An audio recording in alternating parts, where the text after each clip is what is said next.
A'udzubillahi minasyaitonirrajim. Bismillahirrahmanirrahim. Alhamdulillahirabbil alamin wa bihi nasta'in. Wassalatu wassalamu ala asyrafil mursalin wa ala alihi wa sahbihi ajma'in. Rabbi shrah li sadri wa yassir li amri wahlul 'uqdatam min lisani yafqahu qawli. Assalamualaikum warahmatullahi wabarakatuh. Sahabat-sahabat yang dikasihi sekalian, alhamdulillah sekali lagi kita bertemu bertemu atas talian melalui FB Ustazah Maznah. InsyaAllah untuk sama-sama kita merenungi, mempelajari beberapa hadis yang kita petik daripada kitab Riyadhus Salihin, susunan Imam An-Nawawi rahimahullah. Dan pengajian ini merupakan anjuran Biro Muslimat Masjid Batu 16 Sarawak dengan kerjasama Wanita Ikram Hulu Selangor. Ya, ahlan wa sahlan semua.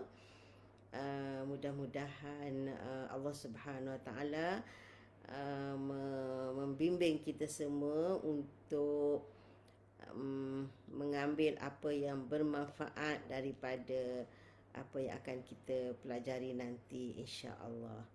Ya, sila war-warkan, share dan ajak kawan-kawan, sahabat-sahabat untuk sama-sama berinteraksi, menuntun pengajian pada pagi ini, insya-Allah. Kita akan sambung tajuk mujahadah, ya, tajuk al-mujahadah, di mana hari ini merupakan siri yang keempat, ya, dalam tajuk ini. Pada 2 minggu lepas kita sampai ke hadis yang ke-10 daripada bab al-mujahadah, dan insya-Allah hari ini kita akan terus sambung hadis yang ke-11, insya-Allah. Hadis yang ke-11 ini merupakan hadis yang diriwayatkan daripada Abdullah bin Mas'ud, ya. An Ibni Mas'ud radhiyallahu anhu qala. Salah, ini hadis ke-11 kita dah lalui. Insya-Allah kita akan sambung hadis yang ke-12, ya. Hadis yang ke-11 tadi kita dah baca 2 minggu lepas, di mana Nabi sallallahu alaihi wasallam bersabda, al-jannatu aqrabu ila ahadikum min syiraki na'lih wan naru mithlu dzalik. Riwayat Bukhari, ini kita dah baca. Iaitu syurga itu lebih hampir kepada kamu daripada tali kasutnya, dan neraka pun begitu juga. Okey, insya-Allah hari ini kita akan terus ke hadis yang ke-12, ya. Hadis yang ke-12, an Abi Firas Rabi'ah bin Ka'ab al-Aslami. Jadi nama perawi ini adalah Rabi'ah bin Ka'ab al-Aslami, kunyahnya adalah Abi Firas. Beliau adalah khadim Rasulullah sallallahu alaihi wasallam, ya. Khadim Rasulullah maknanya orang yang sentiasa berkhidmat kepada Nabi sallallahu alaihi wasallam. Kalau kita sekarang panggil pembantu lah, ya, pembantu Rasulullah sallallahu alaihi wasallam. Wa min ahli suffah, dan beliau termasuk dalam ahli as-suffah, ya. Ahli as-suffah ni mungkin kita pernah dengar lah, ramai yang kita tahu kan. As-suffah ni dia merupakan anjung, di satu anjung, satu anjung lah kita panggil, ya, kepada Masjid Nabi sallallahu alaihi wasallam, di mana anjung itu dibina sebagai satu penempatan untuk orang-orang yang tidak ada kediaman. Untuk orang yang tak ada rumah ataupun yang musafir yang singgah, yang maknanya orang tak ada kediaman lah. Jadi kebanyakannya memang terdiri daripada orang fakir miskin, ya. Jadi mereka memang ditempatkan di satu tempat bersebelahan dengan masjid Nabi itu dipanggil sufah, dan orang yang tinggal di situ dipanggil ahli sufah. Jadi bila sebut ahli sufah ni, mereka duduk di sebelah masjid je. Jadi mereka memang tidak ada harta dan hidup mereka ialah banyaklah ada peluang untuk belajar dengan Nabi sallallahu alaihi wasallam, sebab Nabi kan menyampaikan wahyu kebanyakannya di masjid lah.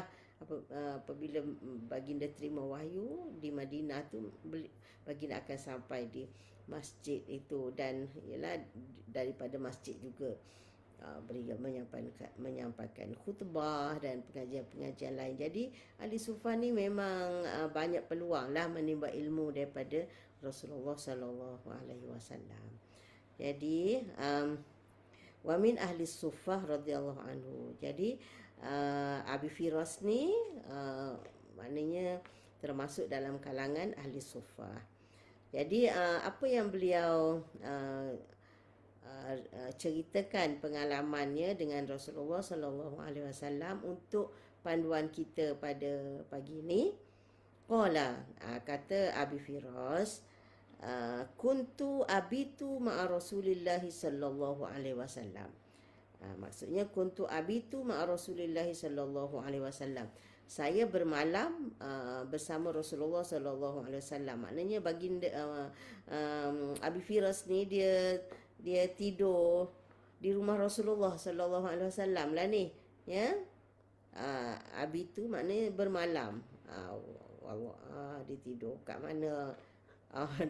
Dalam rumah ke luar rumah ke, wallahu alam lah, tapi dia kata dia tidur bersama Rasulullah sallallahu alaihi wasallam.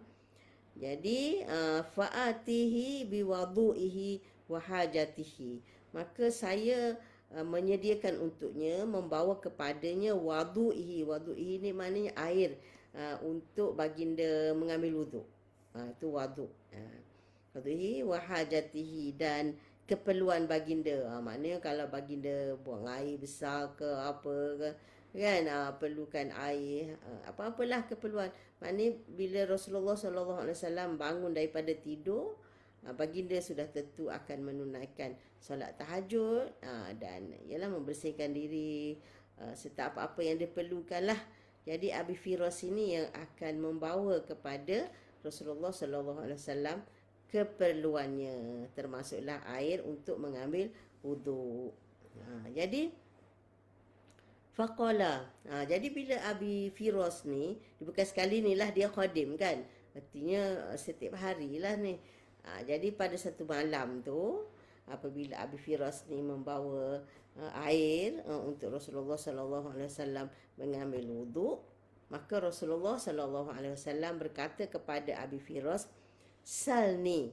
Salni maknanya minta daripada aku. Maknanya kalau kita cakap Melayu senangnya, kau nak minta apa, cakaplah, macam itulah, ya.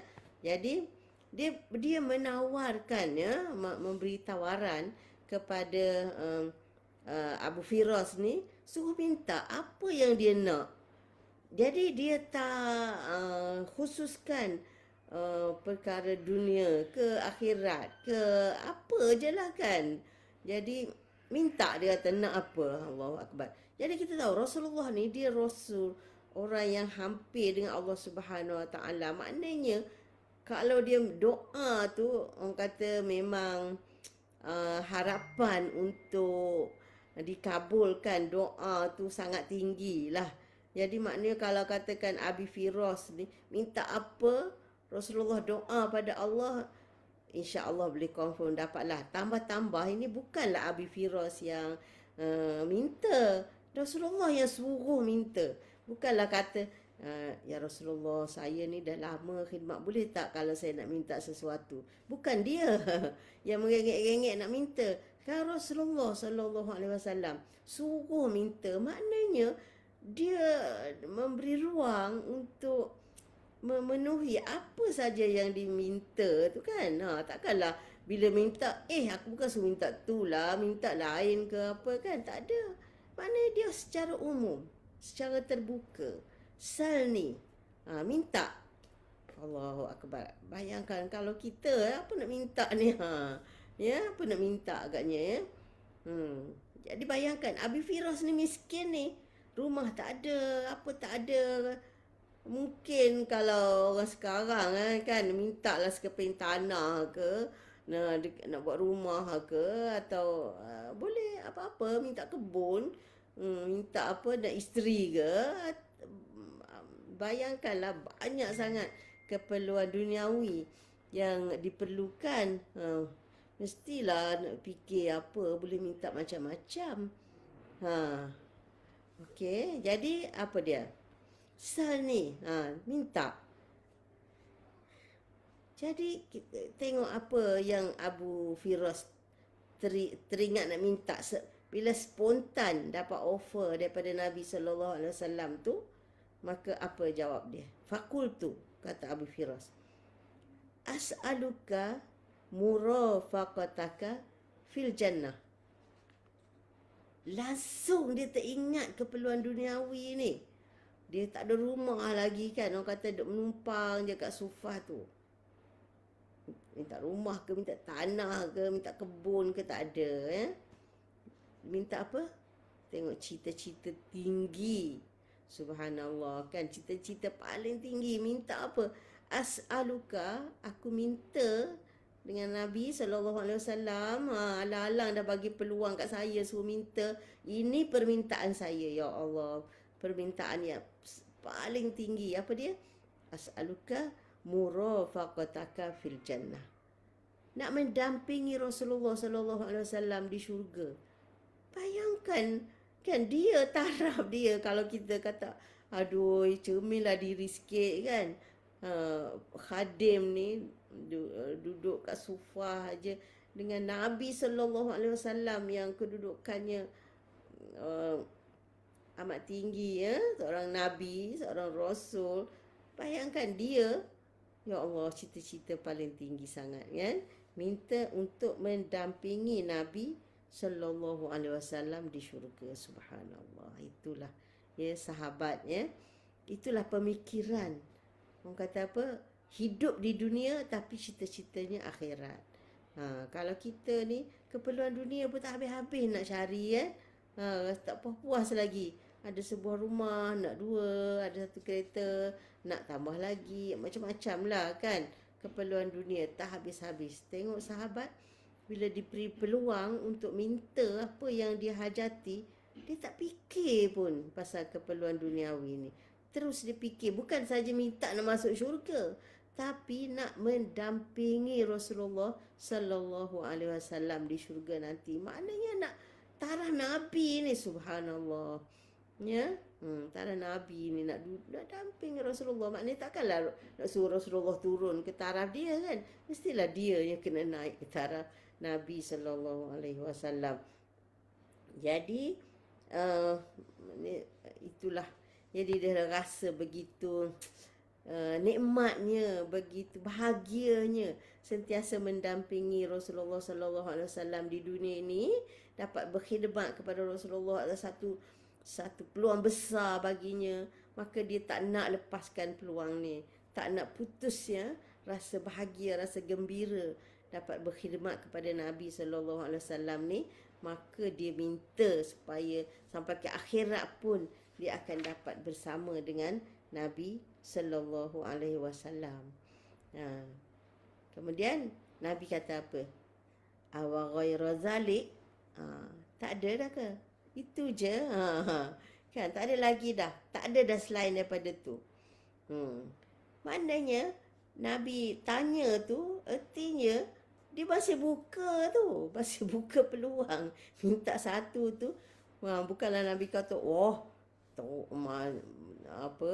itu tinggi sangat tu. Tak ada kan. Nabi tidak memperkecilkan permintaan itu. Malah Nabi tanya lagi, Aw ghaira zalik, tak ada dekah yang lain daripada tu. Maknanya ada peluang lagi nak minta tu, ya. Ha.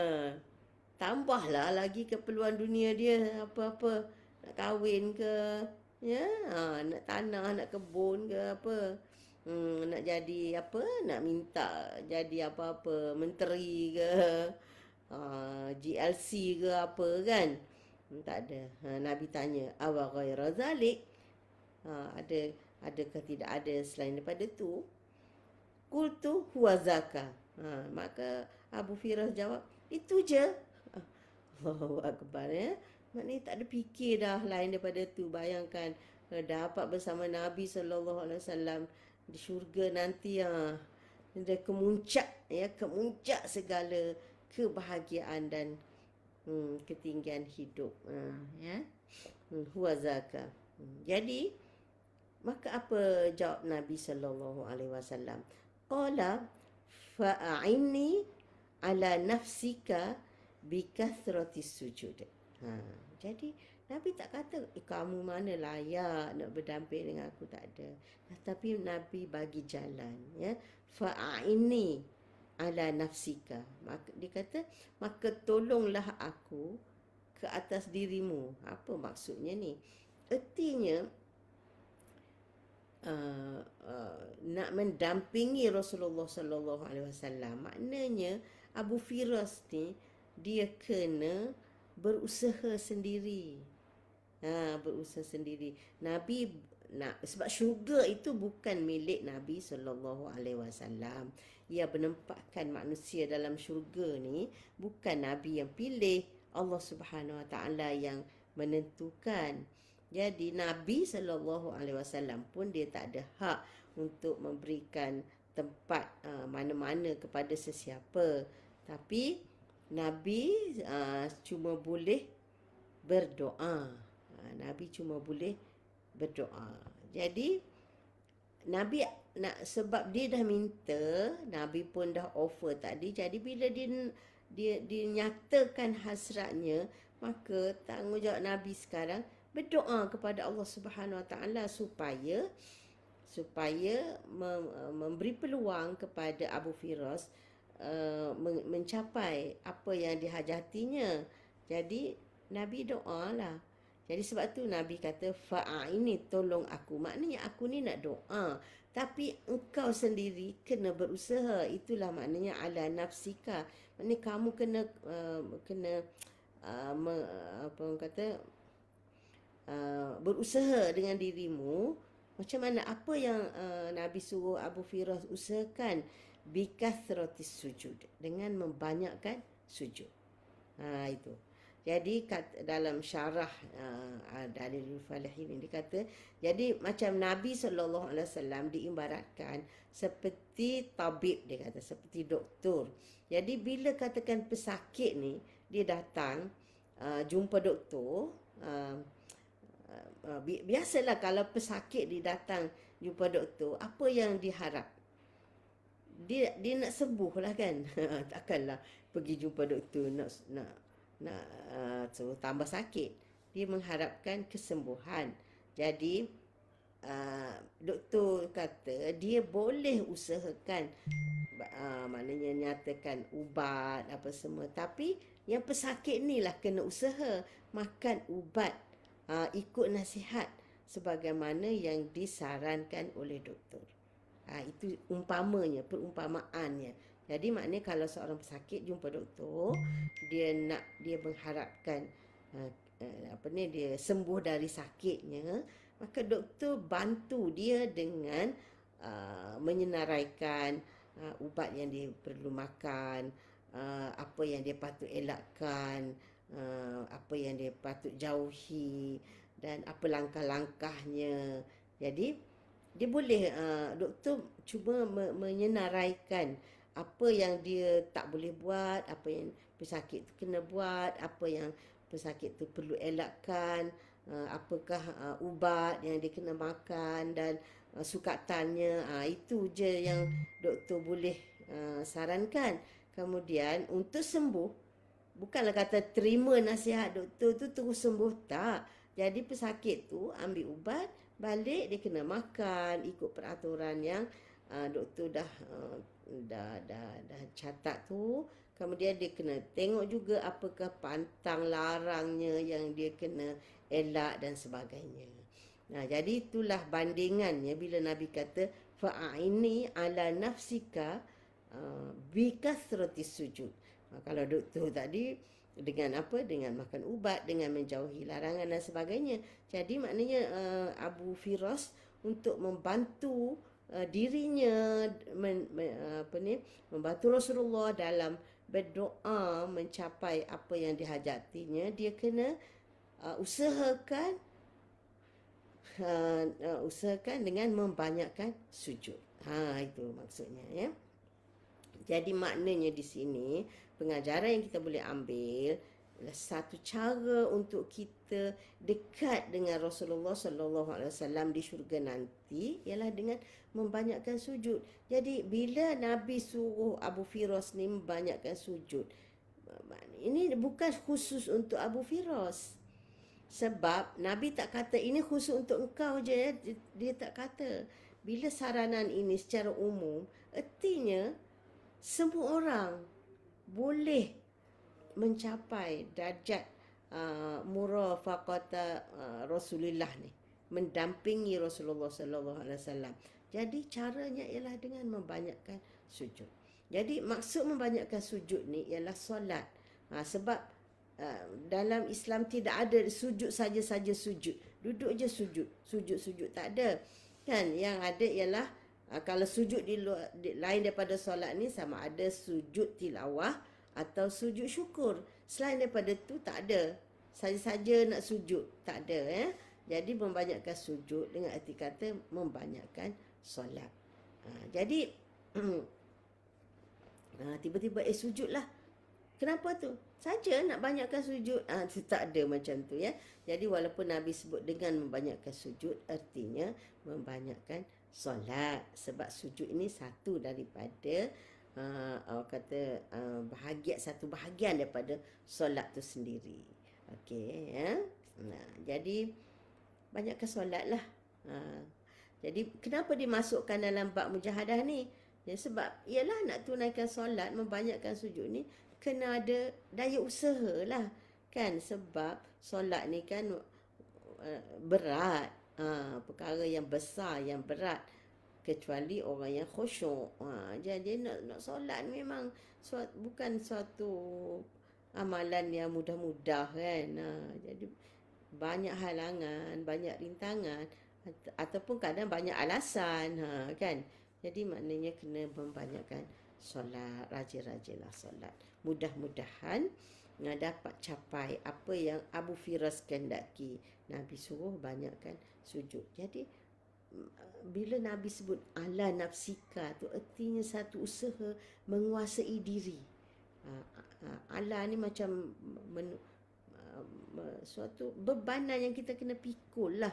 Artinya kena usaha yang sungguh-sungguh nak membanyakkan sujud tu, membanyakkan solat tu okey. Jadi itu hadis yang ke-12 yang kita dapat belajar, iaitu satu daripada sebab untuk kita mendapat syurga yang tinggi di akhirat nanti adalah dengan membanyakkan sujud atau membanyakkan solat. Jadi okey ya.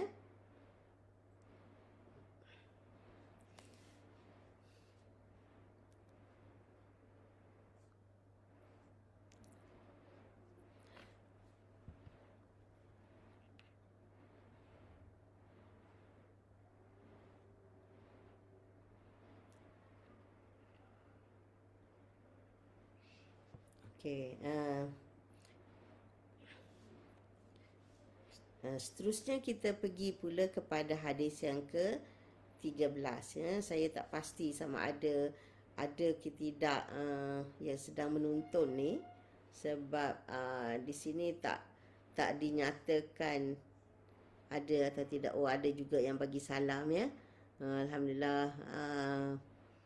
Waalaikumsalam warahmatullahi wabarakatuh. Siapa ni nama dia? Liana Zu. Ada siapa lagi? Aisyah. Ya, bagi salam juga. Waalaikumsalam warahmatullahi wabarakatuh. Okey, alhamdulillah ada ya. Okey, insya-Allah kita pergi ke hadis yang ke-13 ya. Pergi ke hadis yang ke-13. An Abi Abdillah, Abi Abdillah wa yuqalu Abu Abdurrahman. Jadi maknanya kunyah dia ada kadang dipanggil dengan Abu Abdullah dan kadang Abu Abdurrahman. Nama dia apa? Sauban. Nama dia Sauban. Jadi kunyah dia Abu Abdullah ataupun Abu Abdurrahman. Sauban ni dia maula Rasulullah sallallahu alaihi wasallam radhiyallahu anhu. Yani Sauban radhiyallahu anhu dia merupakan maula Rasulullah sallallahu alaihi wasallam. Jadi dia maula ni biasanya dia sebut untuk orang yang dia ada hubungan, dia bukan hubungan kerabat ya, hubungan hamba. Biasanya dia pernah menjadi hamba Nabi sallallahu alaihi wasallam, kemudian Nabi merdekakan dia. Jadi bila merdekakan dia tu, maka dia disebut sebagai maula. Maula Rasulullah sallallahu alaihi wasallam. Okey. Jadi dia ada hubungan macam, sebenarnya dia macam hubungan kekeluargaan jugalah kan, sebab bila jadi hamba macam dia satu keluarga dengan Nabi sallallahu alaihi wasallam. Jadi bila Rasulullah merdekakan dia, dia bukan lagi taraf hamba, tapi dia ada hubungan lah, hubungan itu dipanggil maula tu. Maula. Jadi okey, jadi sebagai maula Rasulullah sallallahu alaihi wasallam, dia pun banyak berhubungan dengan Rasulullah lah. Mungkin dia pun selalu berkhidmat kepada Rasulullah sallallahu alaihi wasallam juga. Jadi beliau berkata, qala sami'tu Rasulullah sallallahu alaihi wasallam yaqul. Ya, saya pernah mendengar Rasulullah sallallahu alaihi wasallam bersabda, alaika bikathratis sujud. Hendaklah kamu membanyakkan sujud. Itu maknanya membanyakkan sujud ni bukan semata-mata untuk siapa tadi? Abu Firas tadi dalam hadis yang ke-12 tu. Jadi ini lebih umum ya, lebih umum. Alaika bikasratis sujud. Hendaklah kamu membanyakkan sujud. Jadi kita katakan tadi membanyakkan sujud itu sudah tentu solat lah kan. Selain daripada sujud syukur dan sujud tilawah. Fa innaka, kenapa Nabi suruh membanyakkan sujud? Fa innaka lan tasjuda lillahi sajdatan illa rafa'akallahu biha darajah wa hatta anka biha khati'ah. Riwayat Muslim. Tadi pun Muslim juga. Kerana ya Allah, ini kelebihan sujud ya, sebab itu Nabi sallallahu alaihi wasallam suruh membanyakkan sujud. Fa innaka, kerana sesungguhnya engkau lantas juda lillahi sajdah, kamu tidak pernah atau kamu tidak sujud kepada Allah satu sujud. Maknanya setiap kali kamu sujud kerana Allah. Jangan sujud kepada selain Allah. Hanya Allah Subhanahu Wa Taala sahaja yang berhak untuk kita sembah, untuk kita sujud, untuk kita letakkan dahi kita di atas tempat kita pijak ni. Sujud, tunduk, sembah hanya kepada Allah Subhanahu Wa Taala semata-mata. Ya, sujud kepada selain Allah merupakan satu syirik yang sangat besar dosa ya. Jadi sebab itu Nabi kata, kamu tidak sujud kepada Allah satu sujud, melainkan maknanya kalau kita nak buat ayat mudahnya, setiap kali kamu sujud kepada Allah Subhanahu Wa Taala, rafa'akallahu biha darajah, Allah angkat dengan sujud itu satu darjat. Jadi sujud, sekali sujud angkat satu darjat. Jadi kalau kita solat 2 rakaat tu, solat sunat 2 rakaat tu, berapa kali kita sujud? 4 kali. Maknanya dah 4 darjat naik. Ya. Wa hatta anka biha khati'ah, dan hapuskan, Allah hapuskan dengan sujud tu, dengan satu sujud tu, satu dosa. Satu kesalahan. Jadi itu kelebihan sujud. Kelebihan sujud. Jadi bayangkan kalau kita solat 2 rakaat, ada 4 kali sujud. Jadi 4 kali sujud maknanya 4 kesalahan dihapuskan, 4 dosa dihapuskan. Dosa apa? Itu Allah Subhanahu Wa Taala je lah yang tahu. Tapi ini janji daripada Nabi SAW, dan Nabi bukan janji kosong.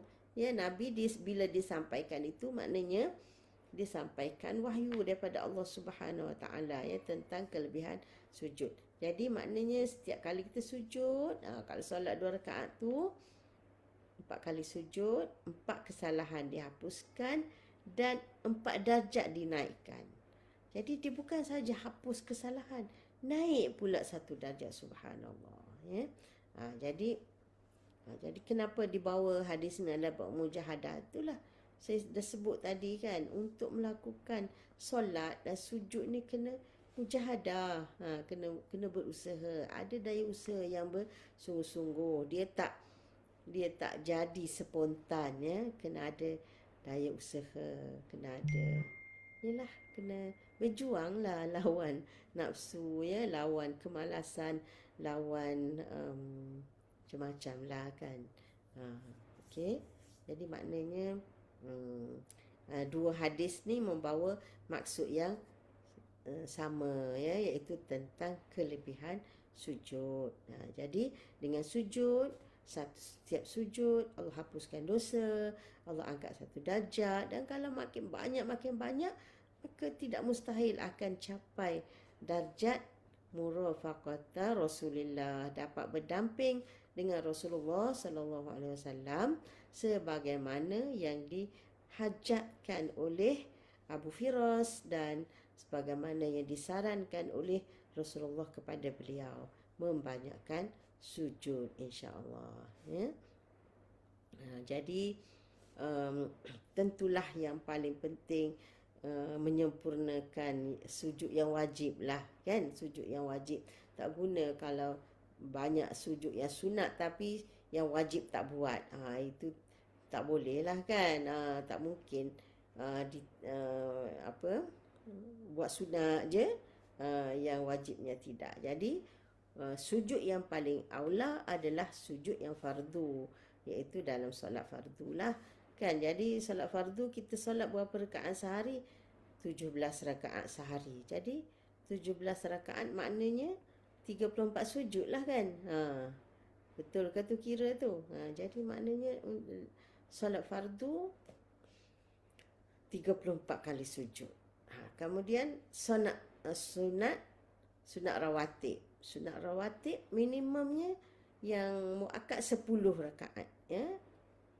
Dua sebelum subuh, 2 sebelum zuhur, 2 selepas zuhur, 2 selepas maghrib, 2 selepas isya. Ini yang muakkad. Yang muakkad 10 rakaat maknanya ada 20 sujud. Tadi dah 34. 34 campur 20, dah 54. Itu. Kemudian tambah pula yang duhanya sekurang-kurangnya 2 rakaat. Apa lagi? Tahajud sekurang-kurangnya 2 rakaat, witir sekurang-kurangnya 1 rakaat, dan lain-lain lagi, insya-Allah. Ya, mudah-mudahan Allah Subhanahu Wa Taala memberi kita hidayah, memberi kita bimbingan untuk kita membanyakkan sujud, insya-Allah. Ya, mudah-mudahan setiap sujud yang kita lakukan, setiap kali kita meletakkan dahi kita di atas lantai ni, Allah hapuskan 1 dosa dan Allah angkat 1 darjat, insya-Allah, mudah-mudahan. Ya.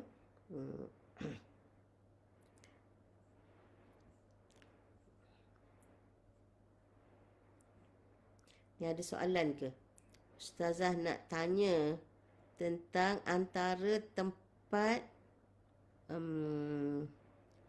tempat apa makbul doa dan ialah pada sujud terakhir. Apakah hanya di sujud terakhir? Di sujud terakhir atau pada setiap kali sujud? Okey, bukan sujud terakhir sahaja ya, setiap kali sujud. Sebab Nabi sebut kedudukan yang paling hampir seseorang hamba dengan Tuhannya ialah ketika dia sujud. Maka perbanyakkanlah doa ketika sujud.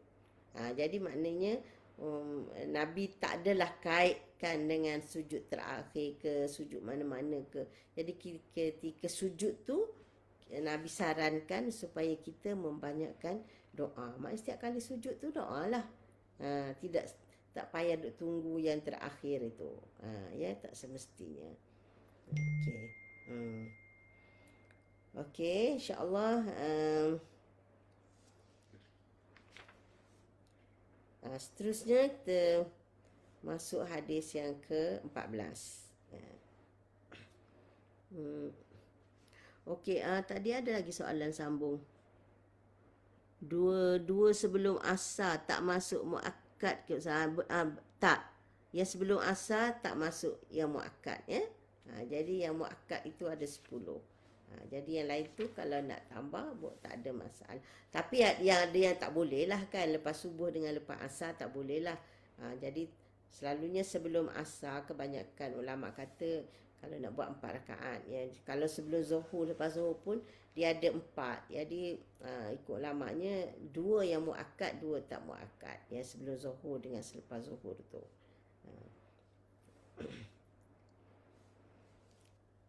Okey, seterusnya kita baca hadis yang ke-14. Yang ke-14 ni An Abi Safwan Abdullah bin Busr al-Aslami. Abi Safwan Abdullah bin Busr al-Aslami radhiyallahu anhu. Qala Rasulullah sallallahu alaihi wasallam, khairun nasi man tala umuruhu wa hasuna amaluhu. Rawahu Tirmizi wa qala hadithun hasan. Busrun ni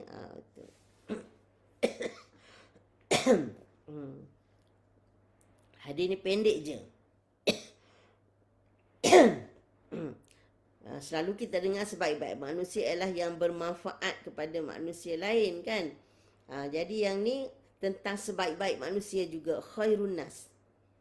Khairun nas ya, sebaik-baik manusia. Siapa dia sebaik-baik manusia ni?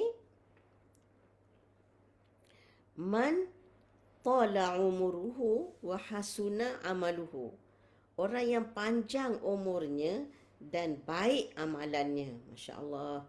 Kita baru dapat berita ya kewafatan seorang tokoh yang sangat-sangat nak sebut apa wallahu alam lah ya, seorang tokoh yang sangat banyak sumbangannya kepada Islam dan umat Islam ya. Allah izinkan umurnya panjang ya, 97 tahun kalau ikut kiraan tahun Masihi, dan 100 tahun kalau ikut kiraan tahun Hijri ya. Allah yarham Dr. Yusuf Al-Qaradawi, Masya Allah, sumbangannya tak dapat kita nilai ya. Dalam usianya yang panjang tu, beliau telah menulis lebih daripada 100 buah buku dalam pelbagai bidang, dan kebanyakan bukunya sangat bermanfaat untuk panduan hidup kita pada zaman moden ni ya. Buku-buku yang orang kata sangat semasa lah, sangat contemporary tak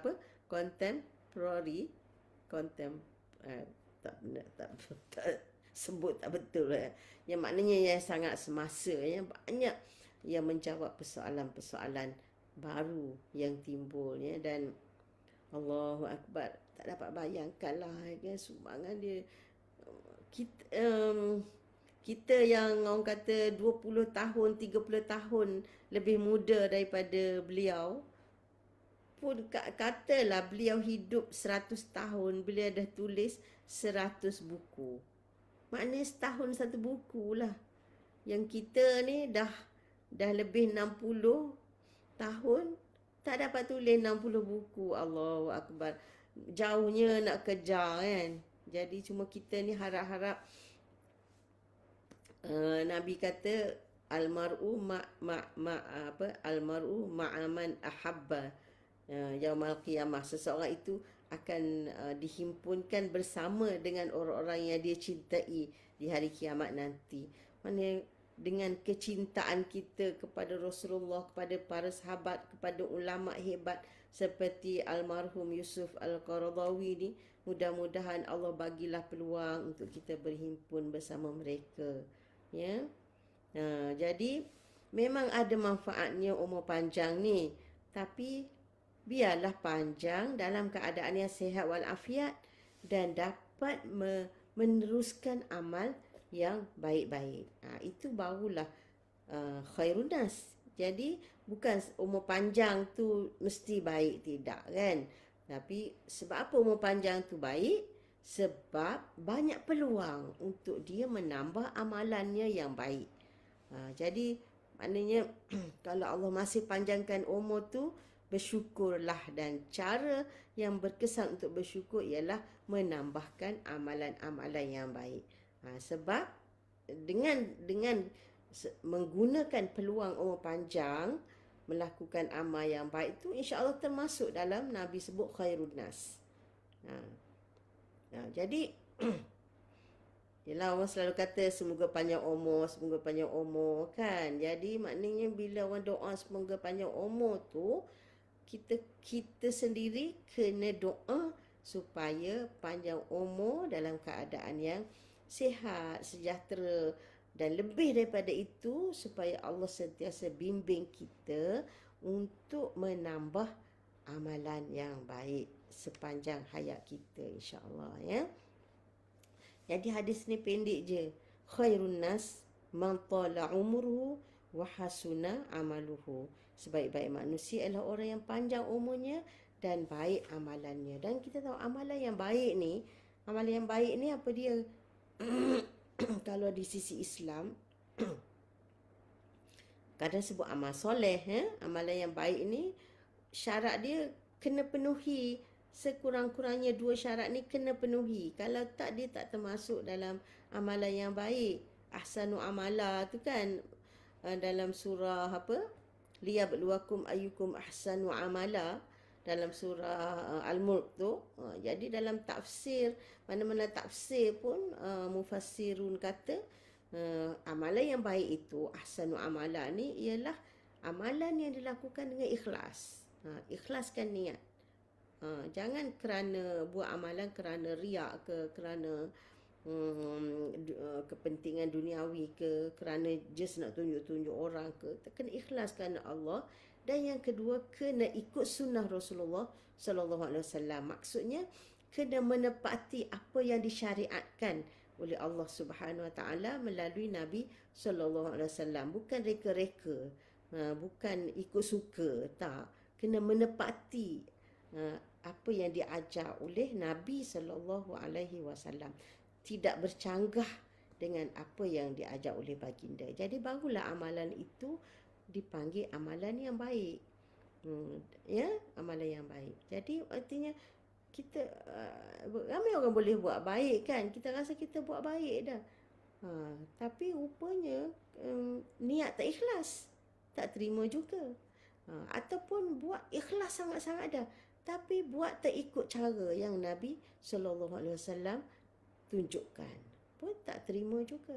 Jadi maknanya hasuna amaluhu ni, baik amalannya ni, mesti memenuhi 2 syarat ni. Dan amalan yang baik ni, dia ada 2 kategori. Satu kategori dia panggil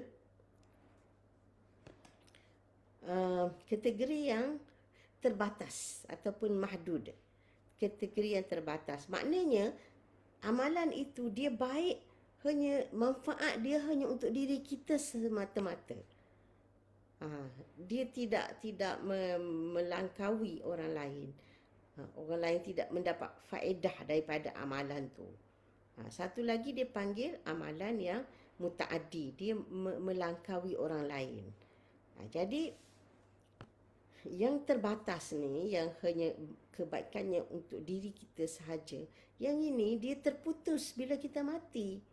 Bila kita mati dah tak ada dah, kita tak boleh tambah dah amalan tu. Tapi amalan yang kedua ni, dia amalan yang melampaui diri kita, yang orang lain pun dapat manfaat. Yang ini dia tak putus dengan kematian kita. Jadi walaupun kita dah mati, faedahnya terus berjalan dan menjala. Dia selagi mana dia menjala, berjalan, kita dapat kau pahala. Pahala akan bertambah untuk kita. Jadi apa contoh? Macam kita puasa, puasa sunat. Setiap Isnin, Khamis, tak miss puasa sunat. Isnin, Khamis. Jadi itu dia panggil amalan yang faedahnya untuk diri kita. Kita dapatlah faedah puasa tu, dapat pahala puasa, dapat ialah kesihatan ke apa ke kan. Paling tidaknya pahala puasa tu lah. Jadi bila kita sentiasa puasa, Isnin, Khamis, ada setiap kali kita puasa, insya-Allah kita dapat pahala. Adalah Nabi kata siapa yang puasa kerana Allah, satu hari puasa kerana Allah, maka dia dijauhkan daripada api neraka sekian tahun. Ada hadis yang sahih lah, saya pernah lupa berapa tahun dia sebut tu. Jadi tetapi bila kita dah mati, kita boleh tak nak puasa lagi? Tak boleh dah lah. Jadi maknanya setakat tu lah kita dapat pahala kita. Setakat kita nak puasa sepanjang hayat kita tu, dapatlah pahala tu. Tapi bila kita dah mati, tak ada dah tambahan untuk puasa tu. Gitu. Begitu juga baca Quran umpamanya. Baca Quran setiap hari 3 juzuk, 4 juzuk baca. Memanglah setiap huruf tu, setiap satu huruf yang kita baca dapat 10 kebaikan apa semua. Khatam dalam sebulan 2 kali khatam, 3 kali khatam. Dan yang ni faedah dia untuk diri kita. Jadi bila kita mati, maka kita boleh baca Quran lagi tak? Tak boleh lah. Jadi banyak mana yang kita dah khatam sepanjang hidup kita, banyak itulah pahala yang kita dapat.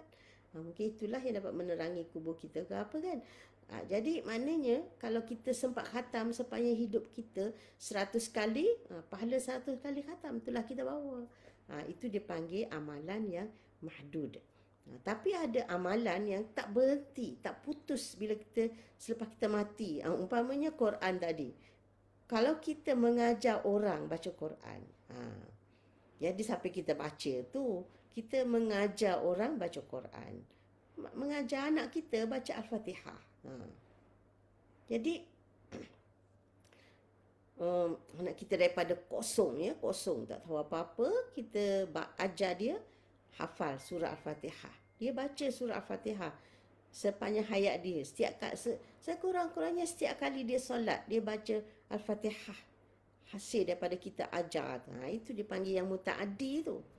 Mutaaddi maknanya, setiap kali anak kita baca Fatihah, pahala sampai ke kita. Itu kalau ajar Fatihah sahaja. Itu tambah lagi ajar yang lain. Itu kalau ajar anak sahaja. Ajar pula orang lain. Ajar anak jiran, ajar kawan-kawan, ajar anak murid. Tu maknanya apa saja yang kita ajar, selagi mana orang yang belajar daripada kita tu mengamalkan apa yang kita ajar tu, maka pahala akan terus mengalir sampai ke kita sampai hari kiamat, Kemudian anak kita tadi yang kita ajar Fatihah tu, Allah takdirkan dia kahwin, isteri dia tak pandai ataupun suami tak pandai baca Fatihah, dia pula ajar. Manalah tahu ditakdirkan anak kita ni kahwin dengan mualaf kan, untuk umpamanya. Suami pasangan dia tu tak tahu baca Fatihah, dia pula ajar Fatihah yang dia belajar daripada kita. Jadi pasangan dia pandai baca Fatihah dan beramal dengan Fatihah tu setiap kali solat, sampai lagi pahala ke kita. Kemudian ditakdirkan mereka dapat anak pula, mereka ajar pula anak tu. Kemudian anak tu pula dapat anak mengalir. Pahala yang tak putus-putus. Itu kalau hanya ajar satu surah. satu surah Al-Fatihah daripada kosong tu. Jadi itulah salah satu contoh amalan yang mutaaddi. Jadi maknanya kita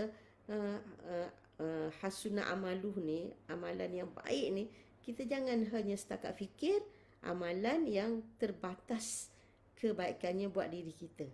Tapi kita juga mesti memikirkan amalan yang melebar, meluas, menjala, yang dapat diambil manfaat oleh orang lain.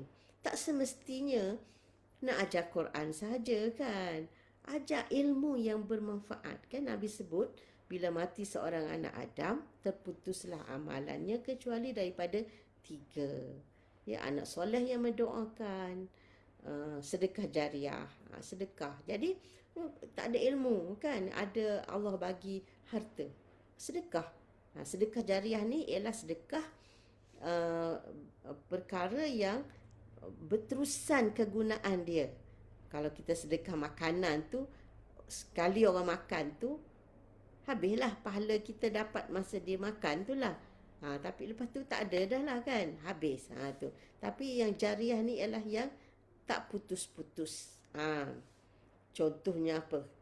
Ya, buat jalan raya untuk kemudahan orang. Pergi balik keluar mana-mana lah kan. Yalah, buat sekolah, buat hospital, buat masjid. Jadi mungkin kita tak mampulah nak bina sebuah sekolah yang kosnya mungkin ratus ribu. Kita boleh ambil sedikit saham walaupun seketul batu bata kan. Kita dapat pahala sekadar seketul batu bata tu lah. Kan selalu orang duk kempen seketul batu bata tu katalah harga RM30. Jadi dapatlah pahala yang tu walaupun sedikit. Allah kata faman ya'mal mithqala dzarratin khairan yarah. Dapat buat amal satu zarah je yang baik. Jadi maknanya kalau bina masjid tu tak semestinya sebuah masjid. Yalah, kalau dapat sebuah masjid tu memanglah lagi hebat kan. Tapi tak semua orang mampu nak membina sebuah masjid. Bagilah setakat yang kita mampu. Walaupun orang kata apa,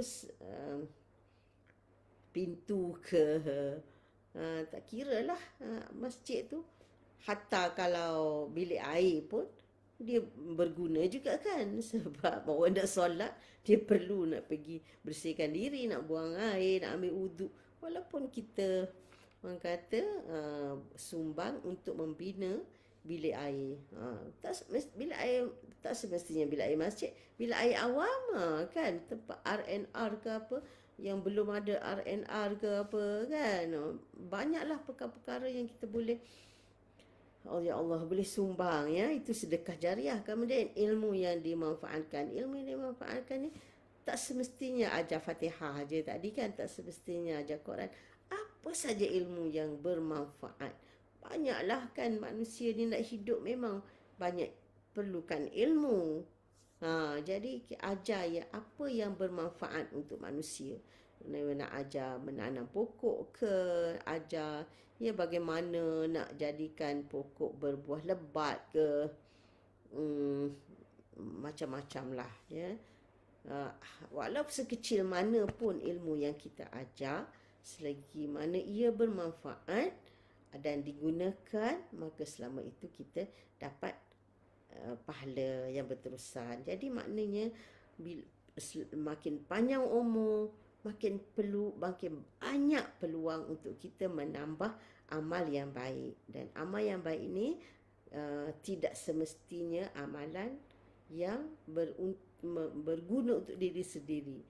Jadi yang itu memanglah tak dinafikan kebaikannya, tapi lebih menguntungkan kalau kita dapat tambah lagi amalan-amalan yang dapat dimanfaatkan oleh orang lain, maka pahala untuk kita akan digandakan lagi. Peluang untuk kita raih pahala yang berganda makin besar, insya-Allah. Tengok kalau ada soalan lagi ya.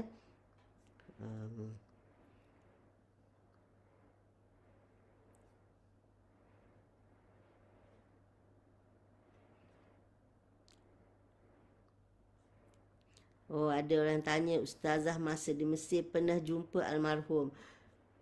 Alhamdulillah. Ya, Alhamdulillah. Dengan Allah izin, pernah, tapi bukan jumpa berdepan lah. Ya, tapi pernah hadir ke masjid dan berimam dengan almarhum. Alhamdulillah, satu kenangan yang tak boleh dilupakan lah. Ya, tuah. Rasa sangat bertuah Allah bagi peluang untuk sempat solat berjemaah dengan orang yang hebat seperti almarhum Yusuf Al-Qaradawi. Malam tu beliau bagi kuliah maghrib dan mengimamkan solat isya. Sampai sekarang saya masih terngiang-ngiang beliau membaca dalam solat tu surah Saf. Bagaimana beliau dalam solat tu beliau baca surah Saf dengan penuh semangat, ya. Ya ayyuhallazina amanu hal adullukum ala tijaratin tunjikum min azabin alim, ya. Dengan suaranya yang garau tu bergema dalam masjid tu. Sampai sekarang saya rasa terngiang-ngiang lagi suara mantap beliau membaca surah Saf tu. Alhamdulillah, syukur kepada Allah sempat juga berimam dengan beliau, ya. Mudah-mudahan Allah akan himpunkan saya dengan beliau lah, ya Allah, himpunkan kita semua dengan beliau, insya-Allah, ya. Tapi yang saya sebab masjid tu dia memang ada jemputan setiap minggu, tapi saya sempat dengan beliau sekali itulah dia datang sebagai jemputan. Masa tu beliau masih kata tidak dihalang masuk Mesir lah, ya. Akhir tahun 70-an. Sebab dia bahagian duduk lelaki tak jumpa depan-depan lah. Tapi yang saya sempat ada juga jemputan beberapa kali, Allahyarham Zainab Al-Ghazali. Yang ini sempat bersama lah, kan, sebab dia duduk bahagian perempuan, ya. Beliau menyampaikan ceramah. Dan yang paling kerap yang menyampaikan kuliah pada masa tu ialah Allahyarham Mustafa Mashhur. Jadi suaranya sangat lunak, ya, dalam menyampaikan ceramahnya, lembut dan lunak je suaranya, masya-Allah, ya. Menyampaikan pengisian itu kata sepatah sangat mengesankan lah. Alhamdulillah. Dan adalah beberapa tokoh-tokoh lain, ya, yang kurang terkenal lah berbanding dengan mereka ini. Alhamdulillah.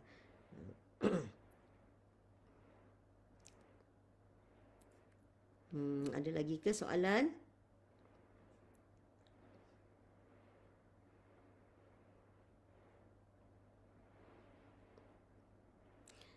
Ada ustazah, bagaimana dengan orang yang pendek umur dan tak sempat beramal yang baik? Jadi Allah Subhanahu Wa Taala dia hisap seseorang itu ikut orang kata apa, dia ada neraca sendirilah nak menghisap seseorang itu. Jadi Allah tak ukur orang lain dengan kita, dan Allah tak ukur kita dengan orang lain. Jadi maknanya yang penting ialah bagaimana dia mempergunakan peluang yang ada padanya tu. Jadi kalau Allah bagi dia umur pendek, bagaimana dia menggunakan peluang umur pendek itu untuk memanfaatkan umur yang dia ada. Dan tidak ada siapa pun di antara kita yang tahu umur kita akan panjang ke pendek, bukan? Jadi sebab itu kita kena menggunakan setiap detik usia yang kita ada ni untuk kita isi dengan amalan yang baik, insya-Allah, kan. Jadi katalah, kan, Allah beri kita umur 25 tahun. Jadi lebih kurang 10 tahun lah kita balik, kan. Sebab biasa balik kita ambil pukul rata lah 15 tahun. Jadi kalau dalam masa 10 tahun tu dia mengisi dengan amalan yang baik-baik dan kemudian dia mati cepat, sebenarnya Allah akan hisap dia tu berdasarkan amalan dia dan niat dia ketika dia mati tu. Faham tak? Jadi orang kata apa? Maknanya Allah bagi ganjaran kepada kita walaupun kita tak sempat beramal, ialah niat kita. Maknanya Allah tahu orang ni kalau Allah panjangkan usia dia, dia akan terus dengan amal kebaikan yang dia dah buat sepanjang hidup dia tu. Jadi itu Allah nilai tu. Jadi sebab itu kita kena sentiasa berada dalam keadaan niat yang baik. Niat nak buat amal baik tu. Allah kira tu sebab Allah tahu ni. Sebab Allah yang tentukan usia kita. Bukan pilihan kita kan. Jadi sebab Allah tahu orang ni kalau Allah panjangkan pun dia akan terus dengan kebaikan-kebaikan yang telah dia buat. Jadi maka Allah akan beri ganjaran berdasarkan niat tu, insya-Allah. Jadi sebab kita tak tahu bila kita nak mati, jadi kita manfaatkanlah setiap detik usia yang Allah bagi dan sentiasa pasang niat untuk buat baik. Jadi sebab itu orang kata sebelum tidur pun kita dah niat, besok aku bangun aku nak buat apa. Macam tu kan. Jadi kalau macam kita kata kita tidur, kita dah niat nak bangun tahajud. Jadi kalau kita tak terbangun pun Allah bagi ganjaran niat tu. InsyaAllah. Jangan tak niat ya. Jadi kalau kita dah niat, dah usaha dah, tapi tak terbangun juga, anggaplah tidur tu sedekah daripada Allah kepada kita. Dan Allah dah bagi kepada kita pahala niat. Jadi itu penting niat tu. Kena sentiasa berada dalam keadaan niat yang baiklah, insyaAllah ya. Jangan selewengkan niat tu. Okey.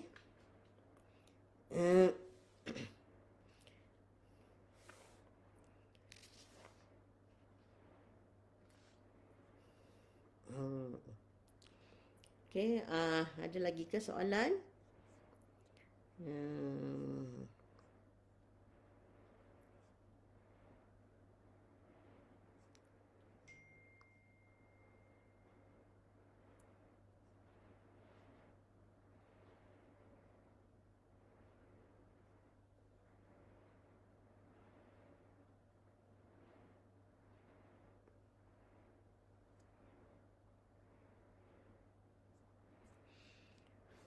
Okey. Kalau tak ada soalan, saya mohon nak berhenti dulu kat sini. Kita akan sambung sesi akan datanglah untuk hadis yang ke-15 ya, sebab ada hal keluarga sikit. Jadi mohon maaf banyak-banyak.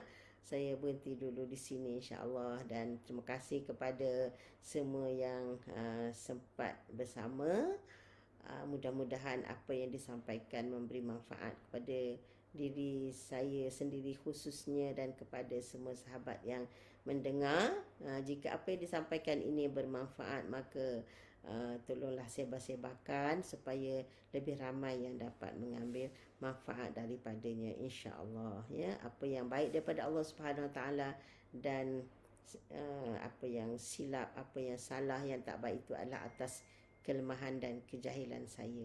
Jadi saya sudahi dengan subhanakallahumma wa bihamdik asyhadu an la ilaha illa anta astaghfiruka wa atubu ilaik. Assalamualaikum warahmatullahi wabarakatuh.